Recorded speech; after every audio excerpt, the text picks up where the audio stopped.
I knew the axe was swinging before I even walked into the glass-walled fishbowl they call a conference room. You develop a sense for it after 27 years of cleaning up other people's financial vomit.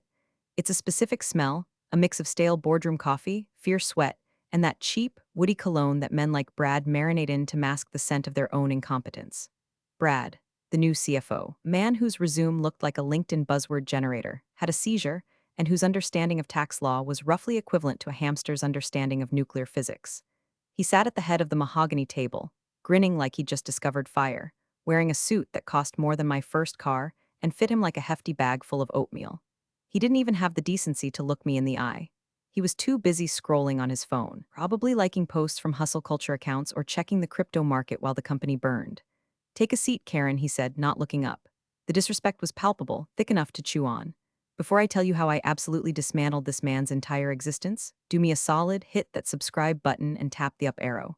It fuels my rage tank, and trust me, we're gonna need a lot of gas for this road trip to hell." Anyway, I sat. Leather chair let out a long, exhausted sigh that perfectly matched my internal monologue. So Brad started, finally locking his eyes on me. They were dead eyes. Shark eyes if the shark had an MBA and a daddy who bought his way into Wharton. We've been looking at the numbers. And frankly, Karen, the old way of doing things, it's antiquated. It's heavy. We need agility. We need synergy. I didn't blink. I just stared at the bridge of his nose. It's a trick I learned from a forensic auditor in '98. It makes people think you're looking into their soul, but really, you're just wondering if that pimple is going to pop. Synergy, I repeated, the word tasting like battery acid. Is that what we're calling it now? "We're pivoting," he said, leaning forward, flashing that blindingly white veneer smile. "We're moving the accounting department to a third-party logistical firm. Outsourcing, Karen, it's the future.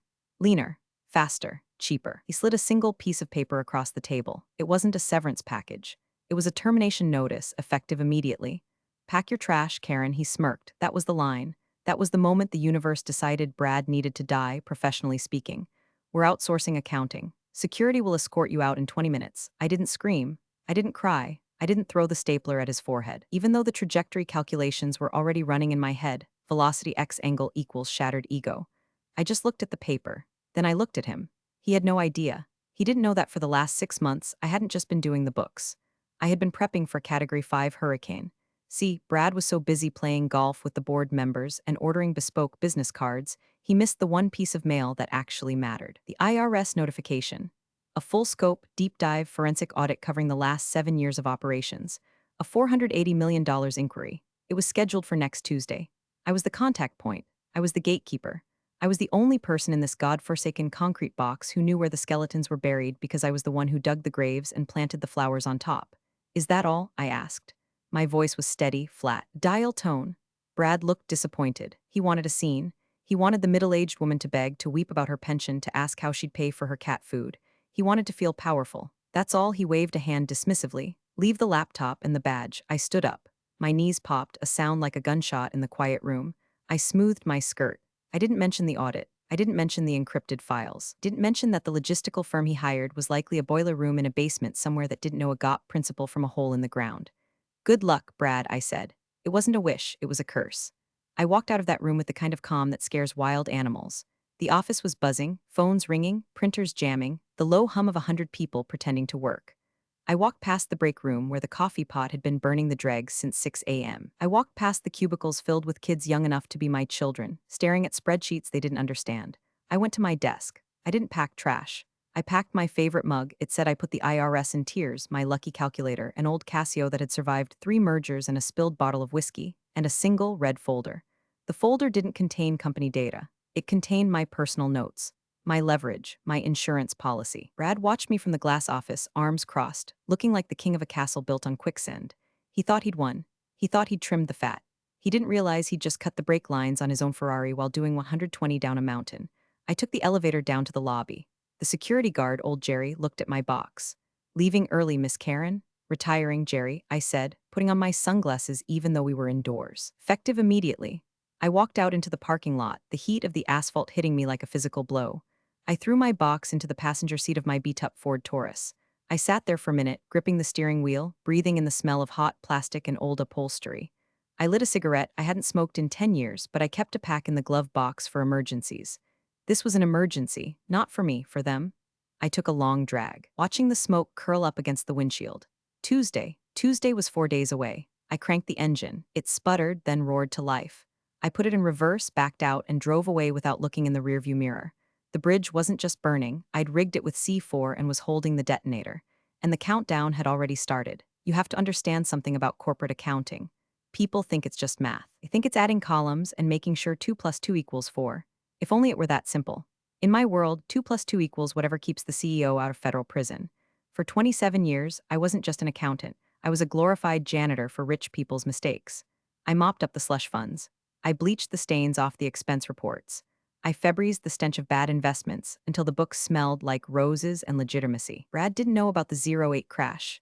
He was probably in middle school, popping his collar and failing algebra. But I was there. I was in the trenches when the market took a nosedive off the Empire State Building. The previous CFO, a man who drank scotch like it was Gatorade, had panicked. He wanted to liquidate the pension fund to cover a margin call on a side bet he'd made with company capital. I was the one who physically blocked the door to the server room. I was the one who stayed up for 72 hours straight, surviving on vending machine crackers and pure adrenaline, restructuring our debt so we didn't have to lay off 3,000 factory workers. I saved the company. I got a commemorative coffee mug and a good job, sport pat on the back. Then there was the CEO's divorce in 2015. The trophy wife incident, we called it in the dark corners of the file room. Big Boss had been funneling company assets into a shell company in the Caymans to hide them from his wife's lawyers. Who found it? Me. Who fixed it before the SEC decided to turn our headquarters into a crime scene? Me. I buried that mistake so deep you'd need a submarine and a prayer to find it. And what did I get? A 2% cost of living adjustment and a lecture about using too much color toner. See, people like Brad, they see the finished product. They see the glossy annual report with the stock photos of diverse people shaking hands. They don't see the duct tape and chewing gum holding the whole structure together. They don't see me at 3 a.m., eyes bleeding from staring at Excel cells, finding the one decimal point misplaced by an intern that would have cost us $6 million in fines. They thought I was a relic. Karen with her paper files. Karen who refuses to use Slack. Yeah, I refuse to use Slack because I don't put evidence of felonies in a searchable chat log. You absolute pinecones. I kept paper because paper can be shredded. Paper doesn't leave a metadata trail. I was operating on a level of paranoia and precision that these iPad-toting children couldn't even comprehend. I drove home that afternoon with the windows down, letting the wind whip my hair around. My garden isn't really a garden. It's a quarter-acre of aggressively maintained prickly pear cactus and thorny rose bushes in the backyard of a house I paid off 15 years ago. It's hostile vegetation. I like it. It keeps people away. I poured myself a glass of iced tea, spiked with a healthy shot of bourbon, and sat on my back porch. I thought about the audit prep. The IRS agents coming on Tuesday weren't the friendly neighborhood tax helpers. These were the sharks. The Forensic Audit Division. They wear cheap suits and carry briefcases full of subpoenas. They don't want explanations, they want blood. For 6 months, I had been building the defense. I had categorized every receipt, justified every write-off, and cross-referenced every ledger entry with the bank statements. It was a masterpiece of bureaucratic armor, a labyrinth of logic that only I knew how to navigate. It was all encrypted on a secure partition of the server that required a physical RSA key to access. My key, which was currently dangling from my keychain next to a bottle opener shaped like a lizard. Brad had confiscated my laptop. He had revoked my email access before I even reached the elevator. But he hadn't asked for the keys. He probably didn't even know they existed. He thought everything was in the cloud. He thought you could just ask Siri to handle the IRS. I took a sip of my drink and watched a beetle crawl across the railing. It was struggling, trying to carry a crumb 3 times its size. "Drop it, buddy," I whispered. "It ain't worth it." The irony was delicious. If Brad had just treated me with an ounce of human decency, if he had given me 2 weeks, a transition period, a handshake, I would have walked him through it.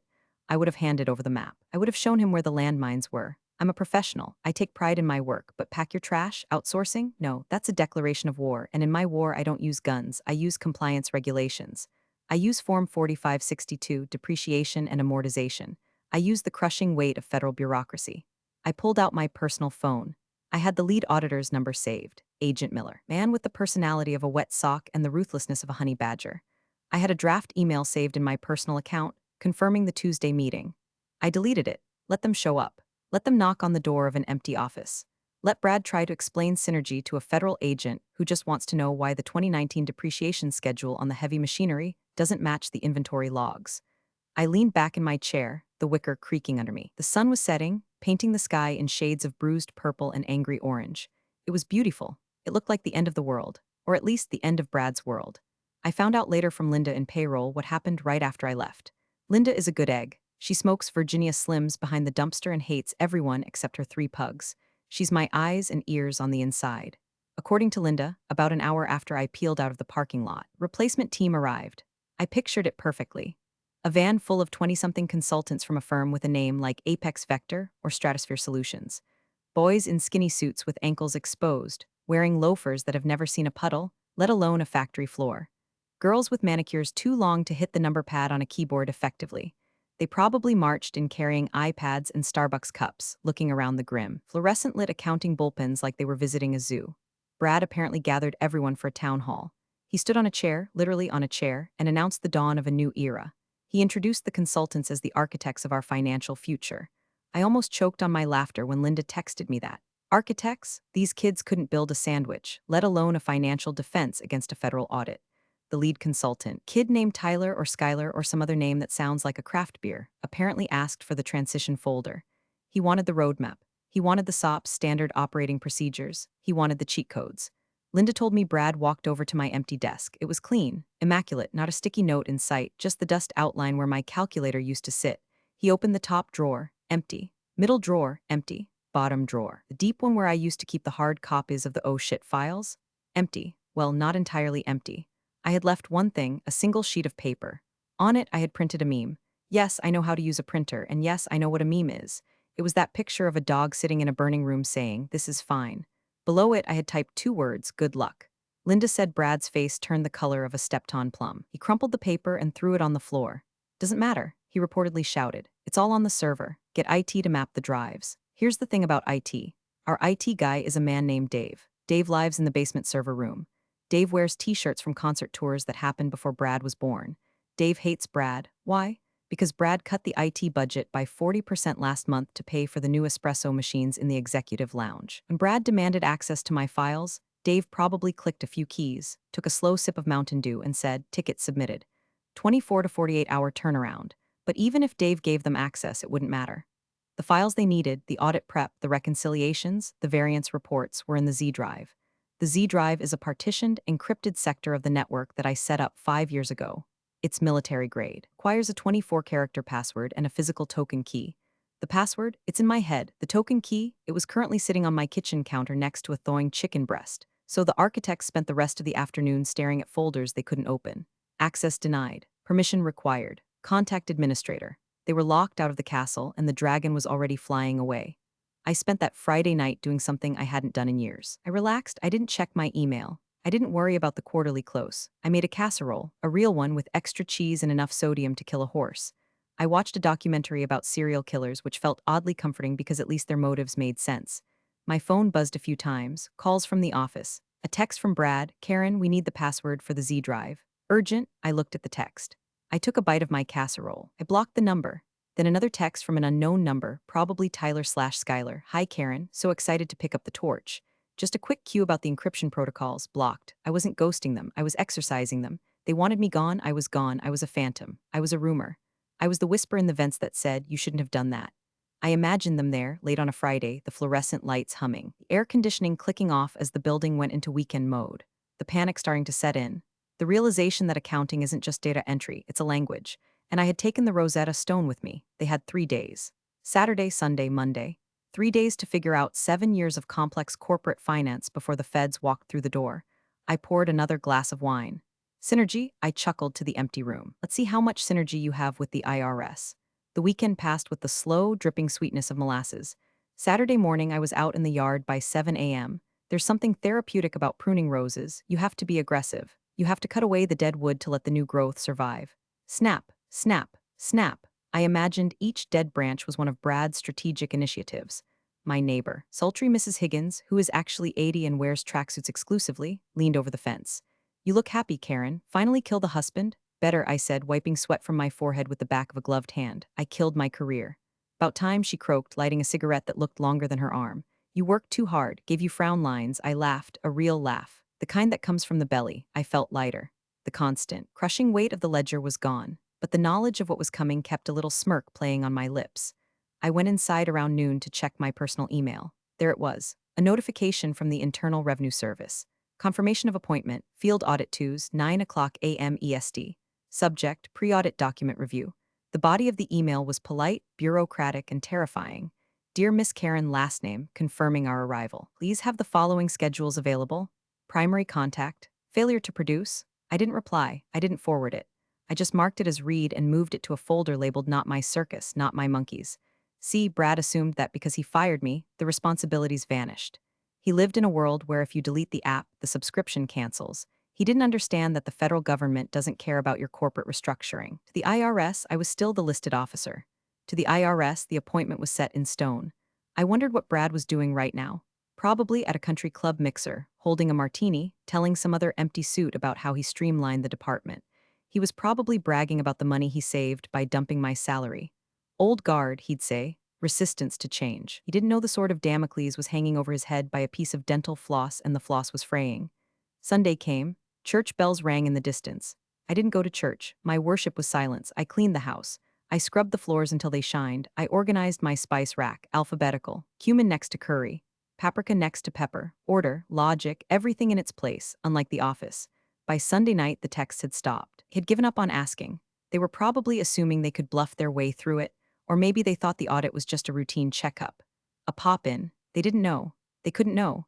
Because the risk assessment reports, the ones with the big red flags and the words substantial liability, were in the Z drive.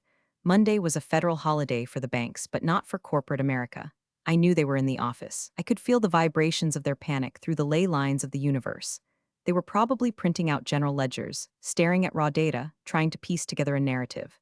Hey, why is there a $40,000 payment to Consulting Services LLC every month for 3 years? I don't know, asked Karen. Karen's gone. Well, figure it out. Spoiler, that payment was a retainer for the environmental cleanup crew fixing the chemical leak the company illegally dumped in 2018. It was labeled consulting to avoid triggering an EPA flag. I had the documentation proving it was remediation advice. Without that documentation, it looks like a bribe or a kickback. Good luck explaining that to Agent Miller. I went to bed early on Monday night.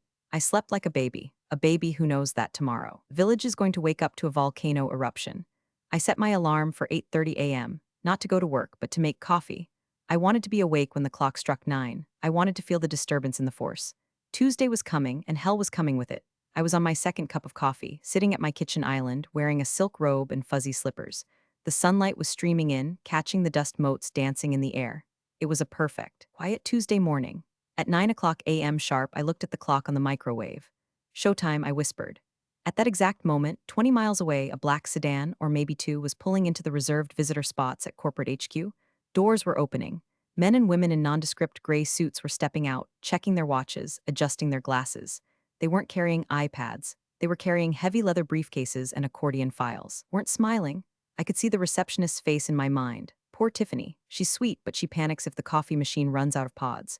4 federal agents badging in, asking for the CFO. She probably hyperventilated. 9:05 a.m. My phone sat on the counter, screen down. 9:07 a.m. The vibration started. It was a deep, angry buzz against the granite countertop. I picked it up. Brad Mobile. I let it ring.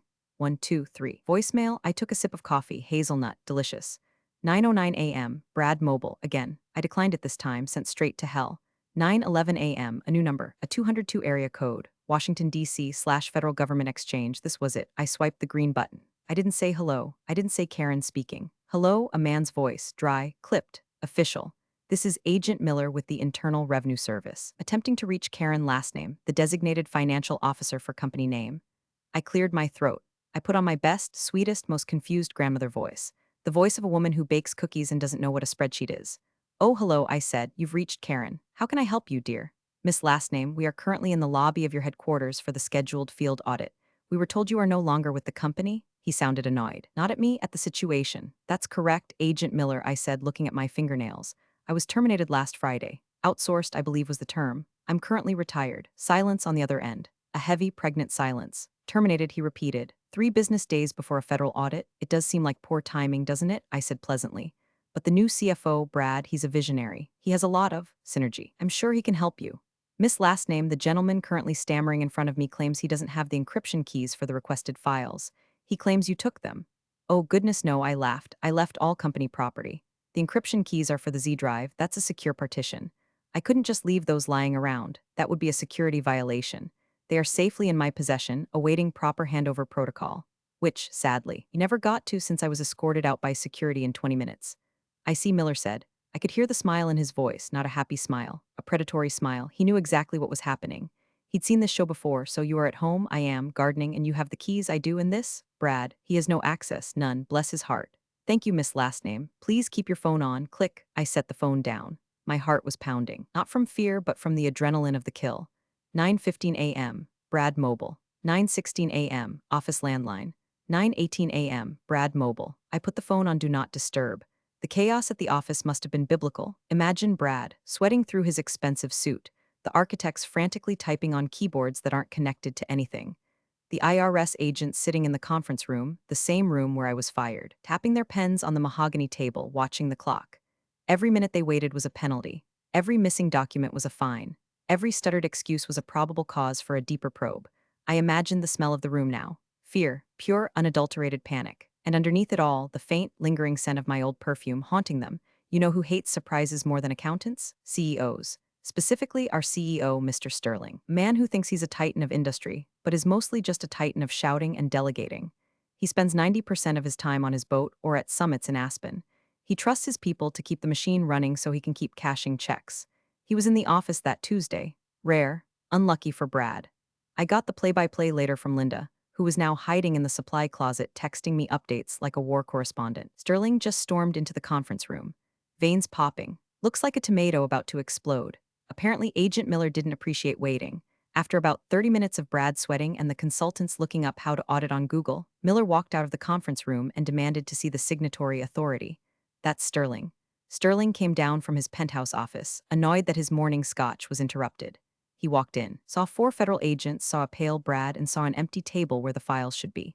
What is the meaning of this? Sterling reportedly bellowed. Mr. Sterling, Agent Miller said, his voice cutting through the bluster like a diamond cutter. We are here for the audit. The one scheduled 5 months ago. We sent the confirmation to your CFO last week. Sterling turned to Brad. Brad, I thought Karen handled it, Brad squeaked. I didn't think. We're transitioning. Where are the files? Sterling demanded.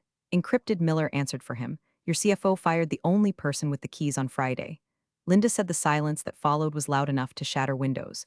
Sterling looked at Brad. He looked at the agents. He looked at the empty chair where I used to sit. Get her on the phone, Sterling hissed. She's not answering, Brad whimpered. Then go get her, Sterling roared, spittle flying. Go to her house. Drag her back here. I don't care if you have to carry her on your back. I don't know where she lives, Brad admitted. Of course he didn't. To Brad, I was an NPC non-player character. I didn't have a home. I just spawned at my desk at 8 a.m. and despawned at 6 p.m.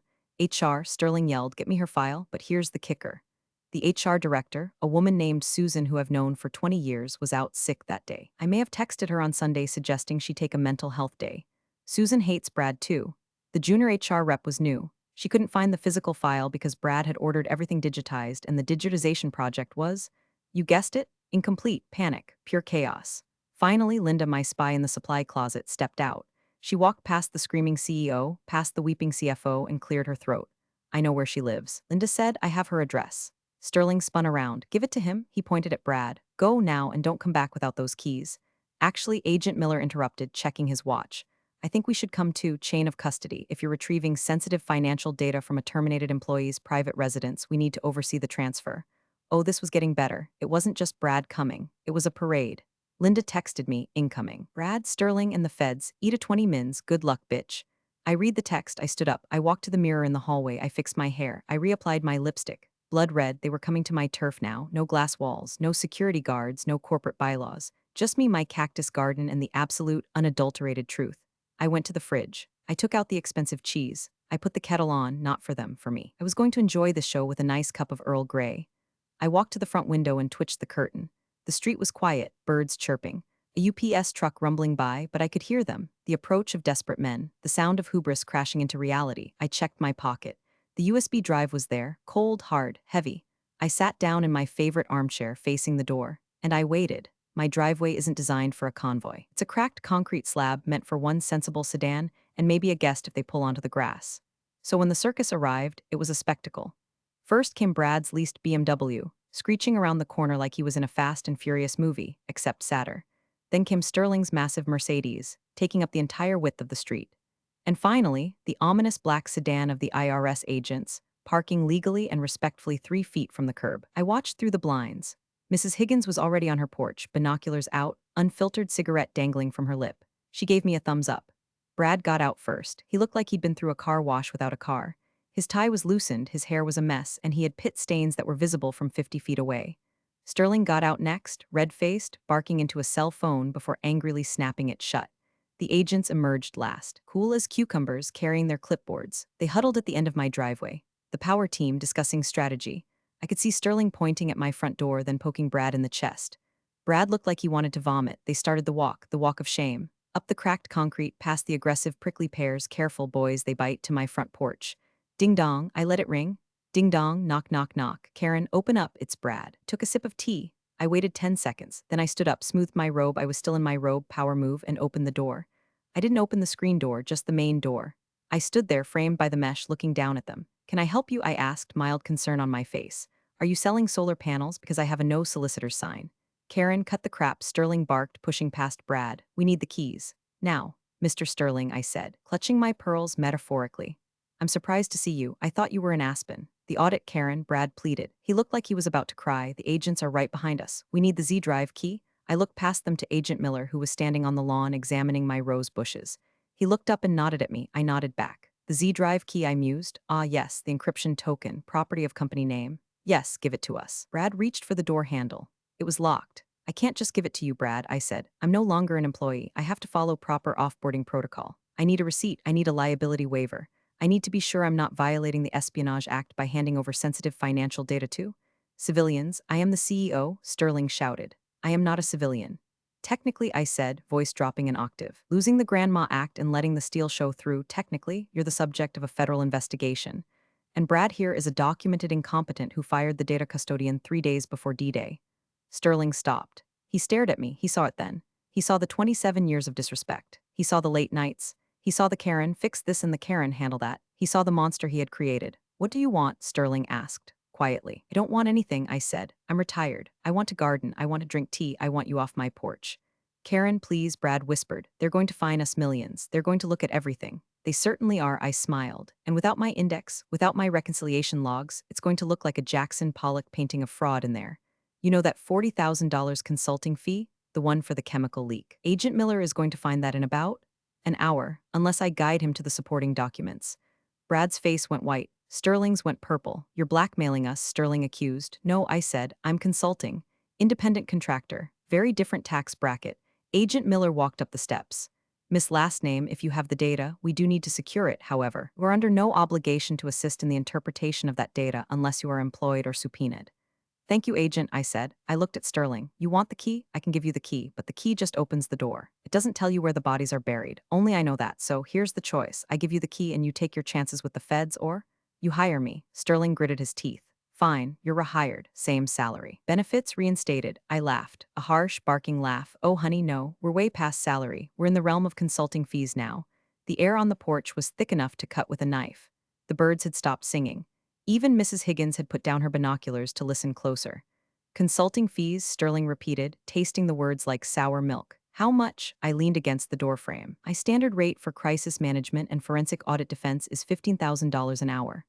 Brad choked. 15,000? That's robbery. That's the market rate for saving your ass from federal prison, Brad, I shot back. And there's a 6-hour minimum, paid up front, cashier's check or direct wire transfer, before I step foot off this porch. That's $90,000, Sterling shouted. For days' work. It's not for the day's work, I said, channeling every old mechanic who ever charged for knowing where to hit the engine with a hammer.